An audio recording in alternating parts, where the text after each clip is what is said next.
To be honest, I'm still not sure I should be doing this. I suffered a little crisis this week. No, nothing bad news yet, but from what everyone is saying on the internet, I am scared. All these new laws that is coming to the uploading system. Doesn't sound like I don't even understand it. No matter how many times I listen to it, I can't understand it. I don't even know if I should keep on doing this. Maybe I should just erase everything. This has nothing to do with the chapter though. It's just had to be my worries about the system that is happening so far. Because I don't want to pay a fine for something I don't even understand for. Especially since I don't consider this for anyone else. But I guess I'll have to upload a video for that. Because the chapter itself is very worthy of talking about. And not talking about the chapters that are happening across the world would become very strange indeed. This is the One Piece chapter 963. First off, a group of pirates attacked Dressrosa while the king were away. They were called the Germs pirates because, well, they looked just like germs. Is Beige the one who's going to, well, take them away? I mean, not all the dwarves are gone from the country, so shouldn't they be able to KO these pirates? I see no point of them doing this. This chapter itself actually reveals one very important thing that confirms it for me. Wano, long time ago, Wano and So was said to be friends, family, if they help each other, as a vow that goes back centuries. At the beginning, I only thought this was connected to Neko and Ino's connection towards Odin. However, this confirms it that though that is not the case, this is indeed an ancient past and an ancient promise. We are family, as the two young ones saw that. That is why they headed out towards Wano. They just liked the stories and wanted to do that. They were nothing more than naive kids. And of course they got to Wano and were treated very horribly. As was Kawamatsu, because, well, they called him a demon. And as we saw, Odin saved the kids, sort of, by beating up the thugs. Although he was also fully prepared to leave the kids behind. I mean, no, he beat up the bullies and then was prepared to leave Neko, Ino, and Kawamatsu behind. But he still took them in. And and now we see fully the children bodies of Orochi and Neko. This chapter itself confirms one thing, and that is about Kawamatsu. As soon as I saw Kawamatsu, I always wondered, is he a fisherman? Because after all, he has the webbed hands.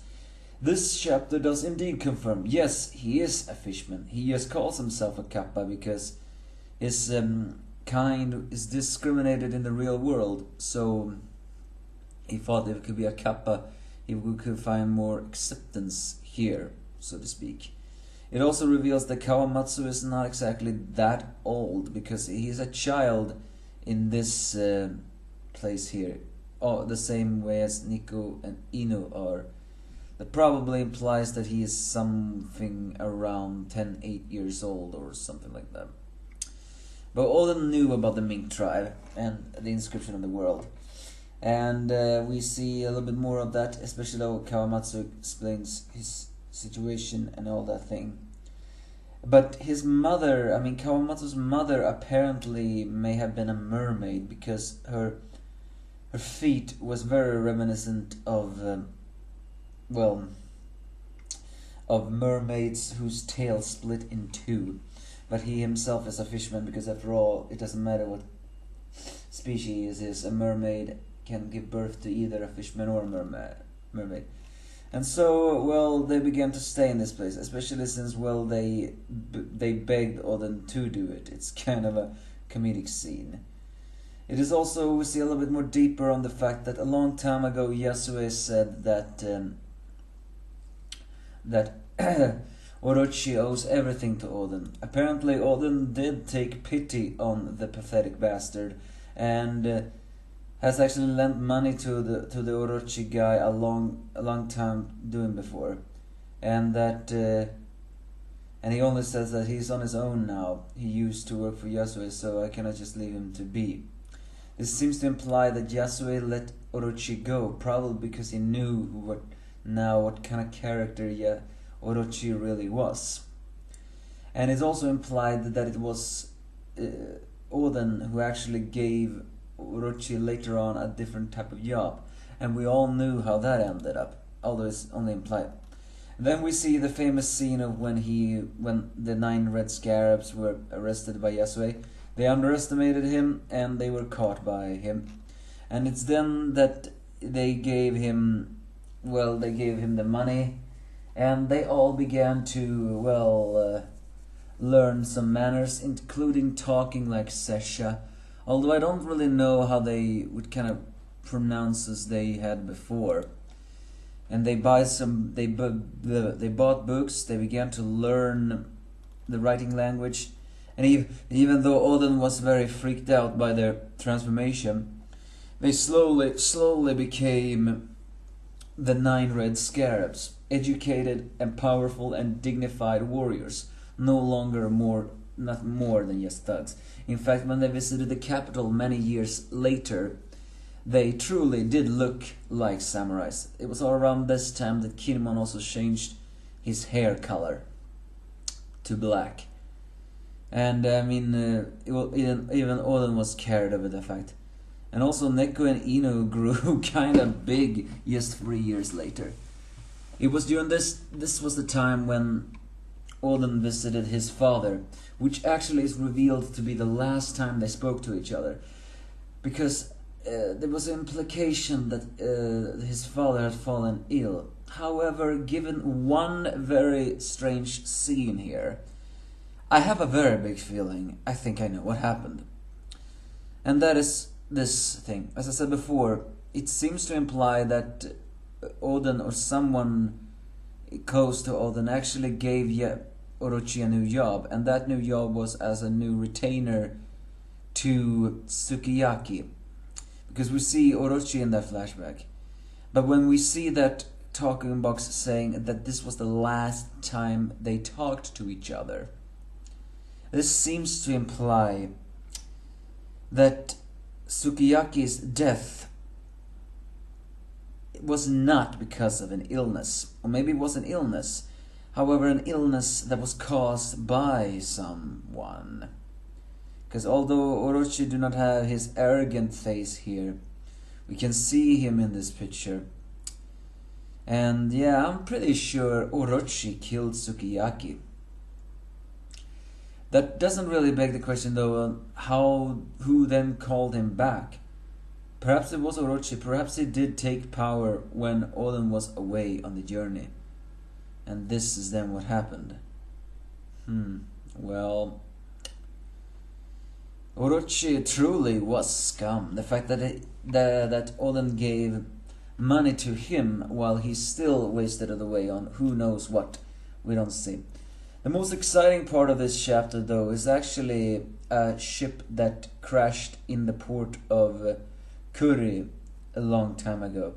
And what was that pirate crew? Well, that crew was none other than the young Edwardo Newgate, aka the future Whitebeard, and his crew.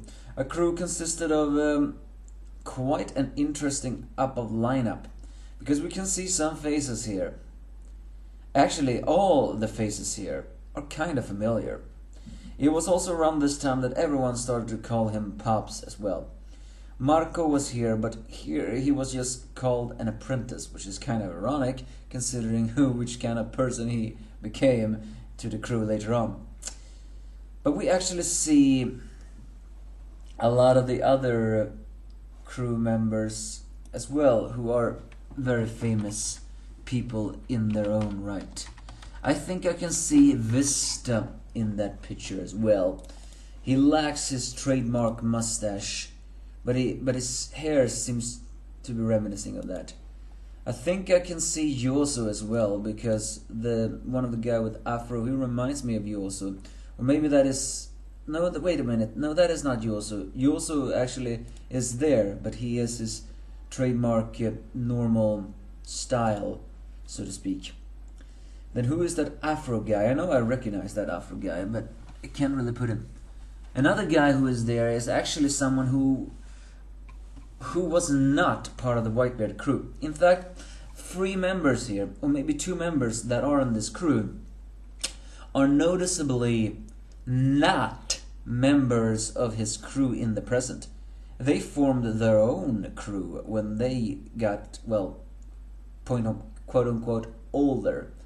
And those were Whitney B and that strange guy, Npida, was that his name? Well, I don't really know how to say his name. But this seems to imply that the crew we have seen on, as, well, you know, sorry, the Whitebeard crew we have seen in the present was not the same as there was in the past. Most notably, why is Whitney there? I thought Whitebeard didn't like to have any females on his crew. So, but the ones I recognize are Marco, Rakuyo and Vista. Those are the only guys I recognize on that crew. I don't really know anyone else on the thing. But yeah, it turns out that Epoida as well as Whitney Bay once was on Whitebeard crew. And then what happened? Well, none other than Odin appeared before them, because he said that.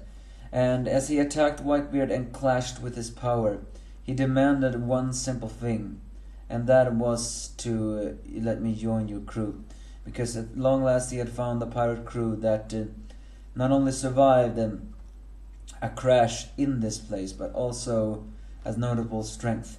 That is how the legend began of Odin setting out to sea.